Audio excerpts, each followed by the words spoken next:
locos, y ya no hay locos, y ya no hay locos, amigos.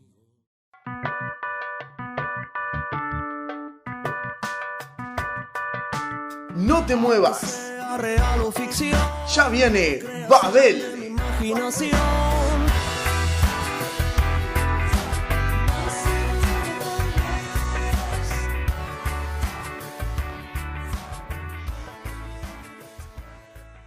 Llegó aquel estrafalario fantasma del desierto, y ya no hay locos, ya no hay locos, ya no hay locos en España, ya no hay locos, ya no hay locos, ya no hay locos, ya no hay locos amigos, ya no hay locos. Todo el mundo está cuerdo, terrible, horriblemente cuerdo. Todo el mundo está cuerdo, terrible, horriblemente cuerdo. Ya no hay locos, ya no hay locos, ya no hay locos en España, ya no hay locos. Bueno, un gusto retomar nuevamente la audición. Comenzamos aquí con Babel, libros de ayer y de hoy. Vamos a hacer un programa un tanto especial hoy. Voy a romper la promesa que hice el jueves pasado de reseñar 3 nuevos libros que tuvieran que ver con el anarquismo. Lamentablemente no nos ha dado el tiempo para releerlos en algunos de ellos o leer uno que hasta el momento no habíamos leído, y por ende no nos pareció correcto reseñar algo en base a una lectura simplemente parcial. Como sabrán, estamos abocados en estos últimos días a lo que será los talleres que venimos realizando desde hace más de un mes y medio, y al mismo tiempo del taller que nos ocupará en la ciudad de Minas, en el campamento que realizaremos el próximo fin de semana. Por ende, fue imposible poder darle el tiempo necesario a estos 3 títulos que queríamos reseñar, pero nos comprometemos a hacerlo el próximo jueves, e incluso encontramos en esas lecturas un par de libros más que nos pueden ayudar a tomar temáticamente el tema del anarquismo y el tema de la violencia, y por ahí durante 2 jueves vamos a estar dedicados a eso, y por ahí también, por la extensión que tiene algunos de los libros, no vamos a reseñar 3 sino 2. Así que bueno, les pido disculpas por eso en el que habíamos quedado el jueves pasado, pero de todas maneras no queríamos dejar de hacer el programa, ya que nos parece importante mantenerlo, esto de hablar semanalmente de distintos libros, esto de la pasión que tiene uno por lo que es la letra impresa, y poderla compartir con todos ustedes y contagiarlo. El otro día, por suerte, hubo reunión del coordinador acá, donde vinieron diferentes compañeros del interior, y Romina, de la ciudad de Florida, se llevó 4 libros, 2 de ellos de los que habíamos reseñado. Y esto implica que el programa se está escuchando y que estamos de alguna manera despertando el interés de algunos compañeros en colectivizar, porque creo que de eso se trata lo que estamos intentando hacer, colectivizar algunas de las lecturas que tenemos. Hoy vamos a hacer 3 reseñas, van a ser 3 reseñas un poco atípicas porque son 3 libros que leí hace un tiempo y que me tocó por un trabajo que estaba haciendo reseñarlos de manera escrita. Entonces, por lo tanto, lo que voy a hacer es leer esas reseñas, que son reseñas tipo para publicaciones culturales, por la cantidad de caracteres, por la cantidad de espacios que se le tiene que dedicar a cada uno de ellos. Y vamos a arrancar con un señor barcelonés, quise decir, que se llama Enrique Vilamatas. Estuvo hace muy poco aquí en Uruguay presentando su último libro. Quienes lean algunas publicaciones, Caso Búsqueda, Brecha, supongo que también algún diario debe haberle realizado algunas entrevistas. Enrique Vilamatas nació en Barcelona el 31 de marzo de 1948. Es un escritor español, obviamente, autor de más de una treintena de obras que incluyen ensayos, novelas y otro tipo de narrativas y libros misceláneos. Pero, o por su obra, han sido reconocidos con diversos premios, tales como el premio Rómulo Gallegos, uno de los más importantes en lengua española, y el premio Médicis, que también lo es a nivel europeo. Vamos a reseñar un libro que es uno de los primeros de este hombre, de Enrique Vila Matas. El libro se llama La asesina ilustrada. Vila Matas tiene en realidad siempre algo que es o está dentro de lo que es la tendencia de escritores del yo, escritores muy autoficcionales, donde muchas veces no logramos distinguir cuánto de novela hay y cuánto de autobiografía. Es un escritor que además le gusta, bueno, no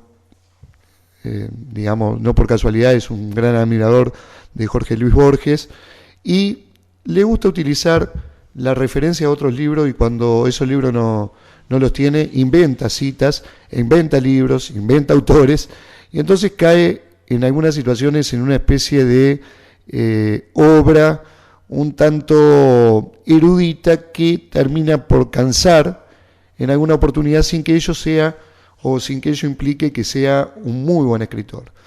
Este libro, repito, La asesina ilustrada, es uno de los primeros libros. Voy a leer la reseña que escribimos en su momento. En el libro París no acaba nunca, el autor nos cuenta el proceso creativo de esta novela, escrita en 1975 mientras vivía en la capital francesa. Surge de una idea inquietante ya expresada por Miguel de Unamuno: quien lea el relato morirá. Su casera en aquellos días, la casera de Enrique Vila Matas, Margarita Duras, pretendió disuadirlo del intento con una serie de fundamentos que, con probabilidad, han pasado al olvido.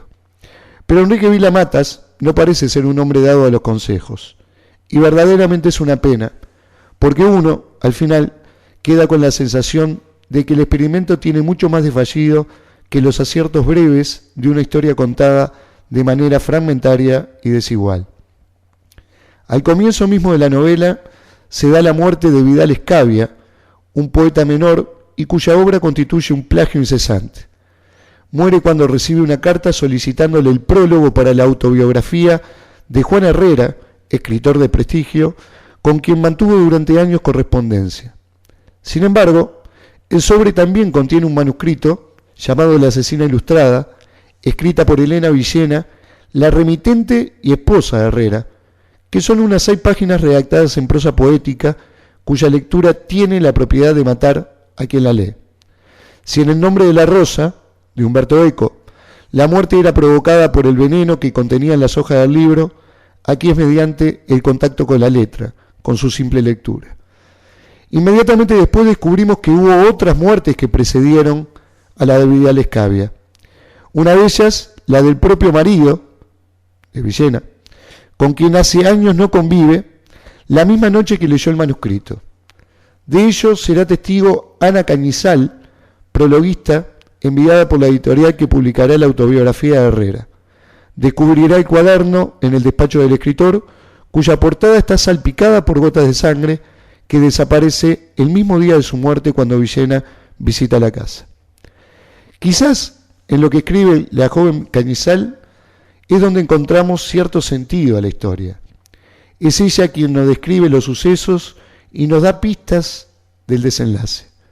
Lentamente irá contando la búsqueda de aquellas páginas, primero sin saber a quién pertenecían, luego deduciendo con cierta lógica a la autora de las mismas. Se establecerá entre las dos mujeres una relación compleja, lésbica, extraña, que llevará al suicidio de la prologuista una vez que también lea el manuscrito. Vila Matas coloca con cierto desorden las 4 partes del libro que narrarán la vida, obra y muerte de Herrera. Lo hace profeso, buscando dotar al texto de la intriga necesaria para llegar al final.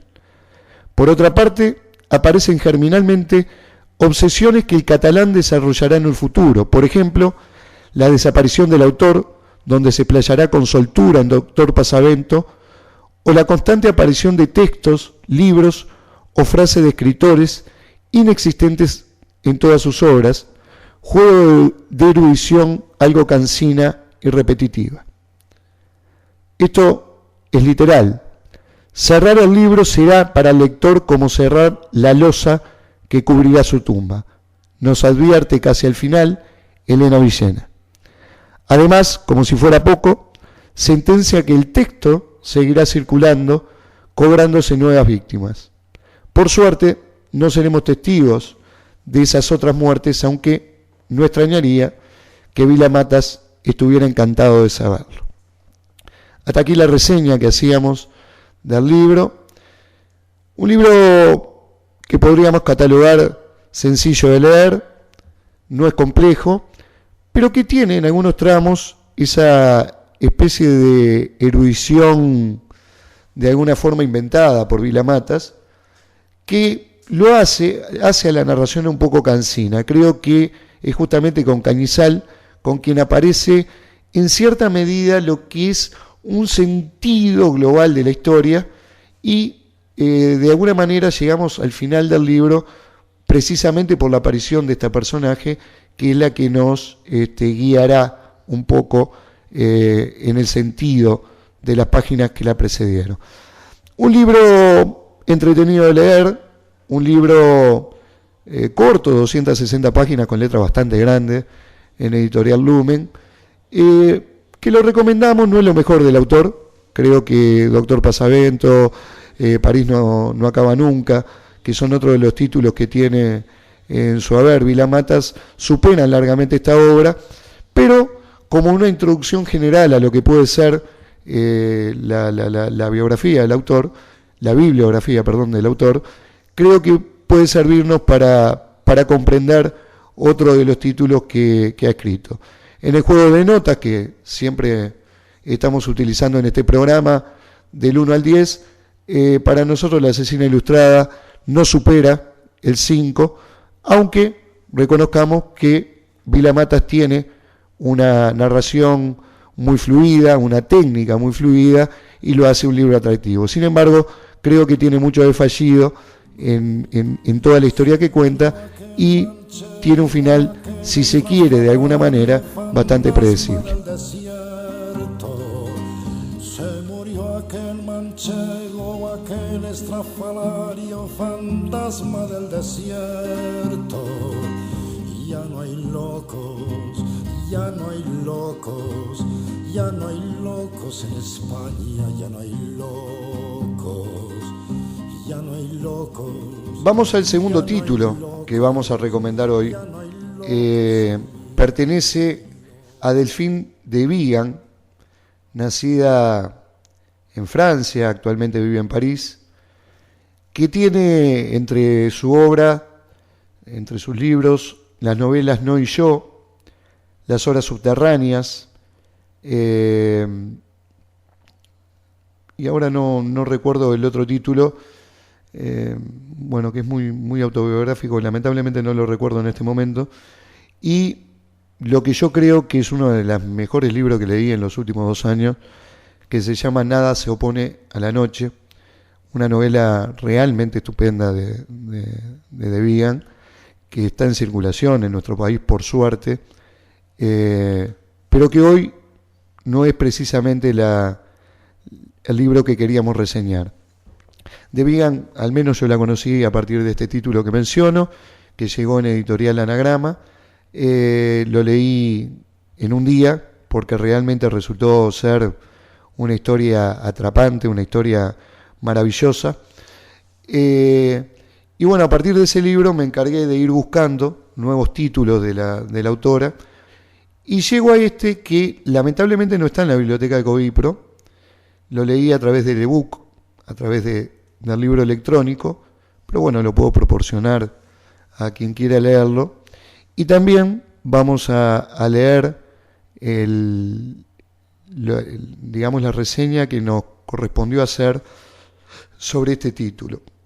Repito, la obra se llama Las horas subterráneas, de Editorial Suma, 299 páginas, que no lo tenemos en libro, sino que lo hemos podido leer en ebook.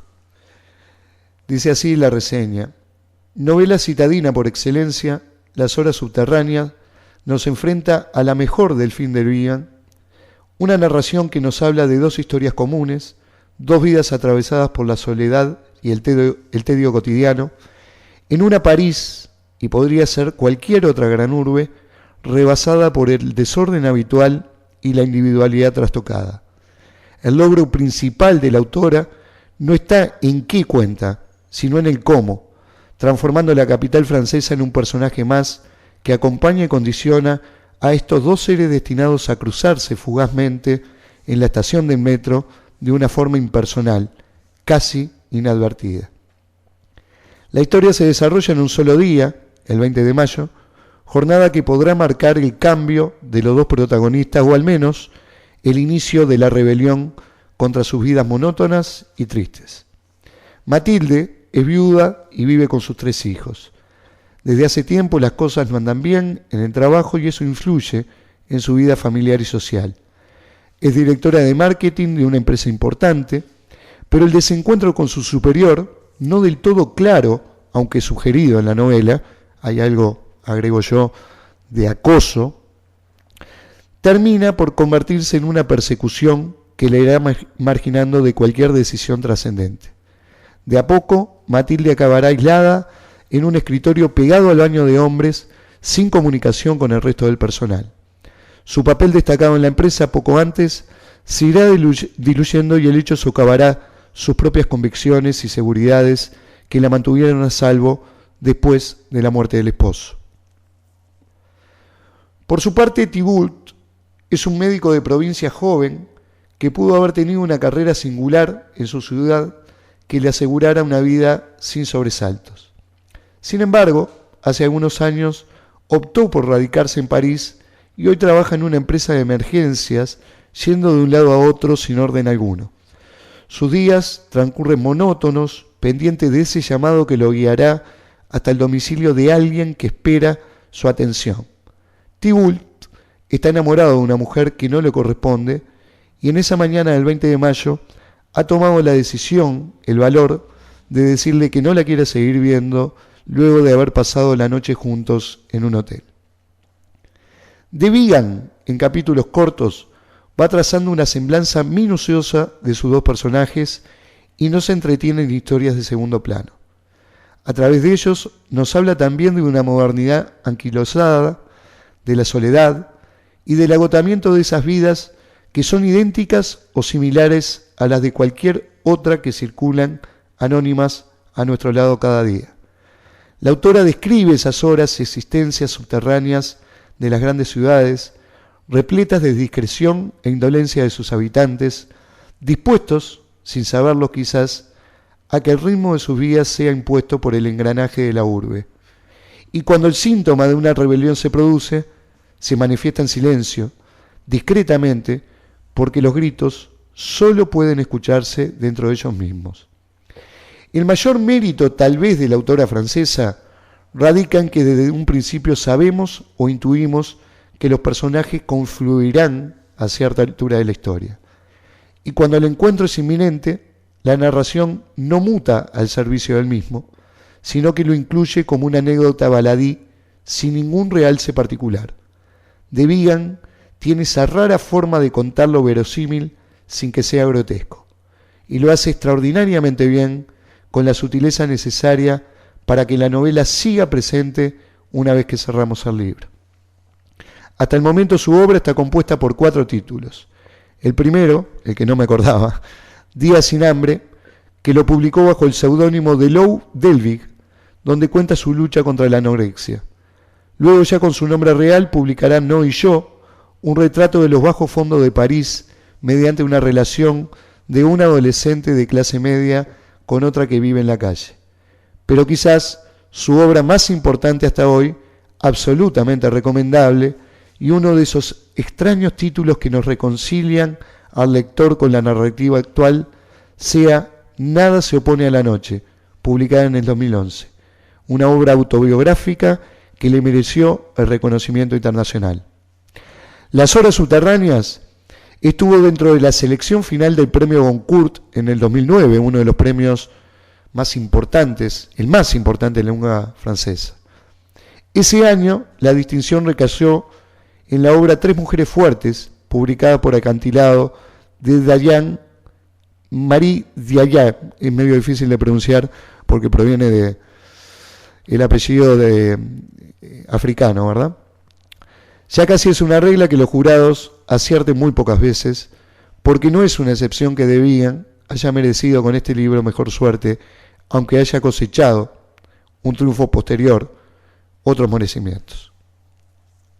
Esto tuve la oportunidad de leer también Tres mujeres fuertes, y cuando leí Las obras subterráneas estuve convencido que quien mereció ganar, sin duda alguna, el premio Goncourt fue esta obra de Debian.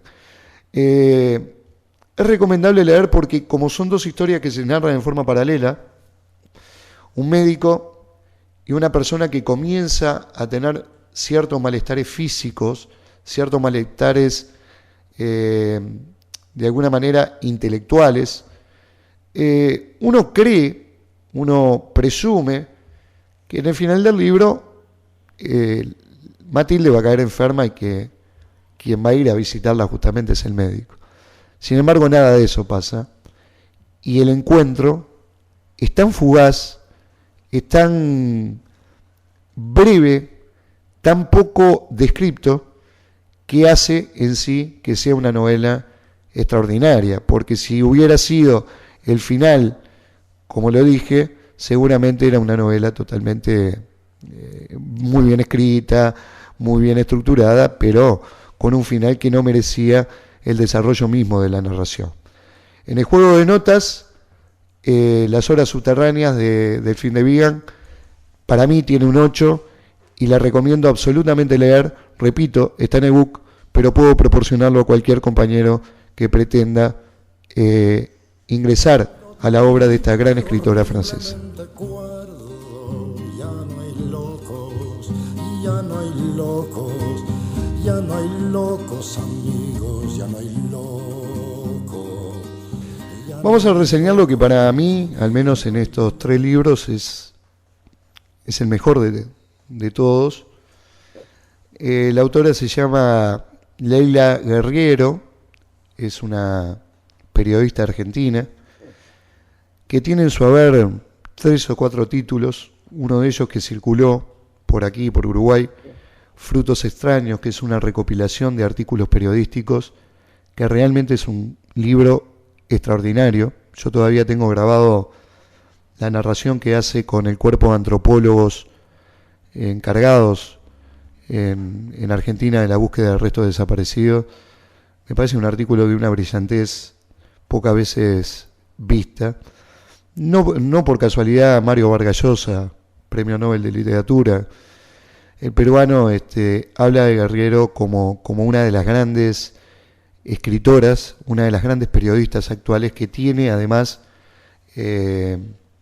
técnicamente la brillantez de hacer narraciones que a pesar de estar relatando un testimonio, tiene mucho de una búsqueda del lenguaje que la emparenta con las grandes obras de literatura, ¿verdad? De la literatura de ficción hablo. También los escritos de testimonio son literatura. Este libro que sí lo tenemos y que está en circulación se llama Una historia sencilla, y voy a leer la reseña que hice, que repito, me pareció extraordinaria. Cuando lo leí quedé atrapado, lo leí en una noche. Es un libro breve de 146 páginas, de editorial Anagrama. Leo la reseña. Lo que iba a ser en principio un trabajo breve para la revista El Gato Pardo se convirtió en una investigación que llevó 3 años a la autora. El resultado es un delicado y excepcional reportaje periodístico novelado que cuenta la epopeya de un hombre común quien avanza tras de un sueño movido por la esperanza, el más peligroso de los sentimientos, como nos adelanta la contratapa del libro. Sin embargo, Guerriero, nacida en 1967 en Buenos Aires, es capaz de ir más allá y junto a la historia del protagonista va sumando admirablemente miradas sobre la soledad, la pobreza, el misticismo religioso, la bondad, los confines de una sociedad cuyas expectativas para muchos resulta cada día más improbable. Una historia sencilla cuenta muy poco para quien pretenda una historia altisonante.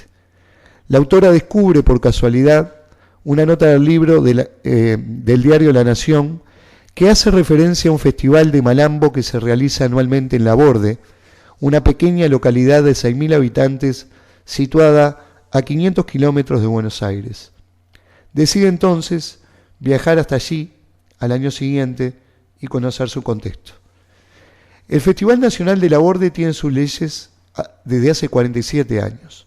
Por ejemplo, no se permite ningún tipo de fusión de estilos musicales y el jurado tendrá en cuenta a la hora de los bailes, son 2 los que cada participante debe realizar con ritmos diferenciados del sur y norte argentino, el acompañamiento musical, las vestimentas, los movimientos e incluso los gestos del rostro y la eficacia de la mirada.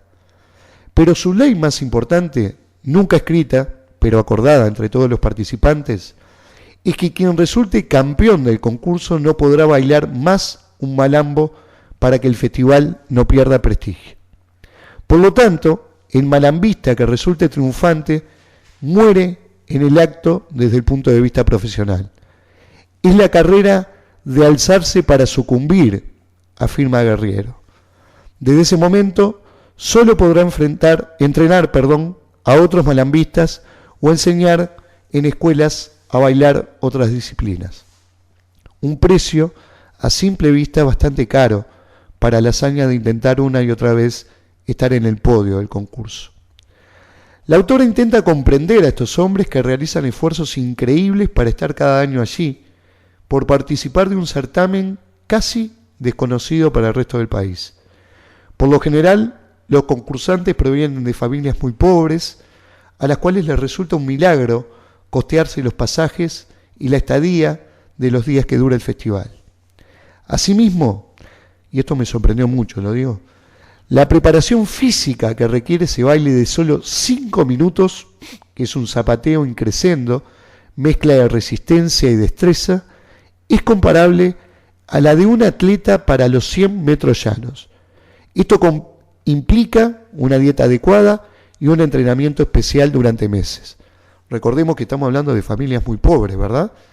Y que precisamente esa dieta y el entrenamiento implica un gasto oneroso para poder estar en forma y presentarse al festival. Dice Guerriero, trato de meterme en la cabeza del otro para entender, criterio que expone a la hora de una entrevista o de un reportaje. Y en ese primer viaje que realiza a Laborde es que conoce a Rodolfo González Alcántara, uno de los participantes por la provincia de Buenos Aires.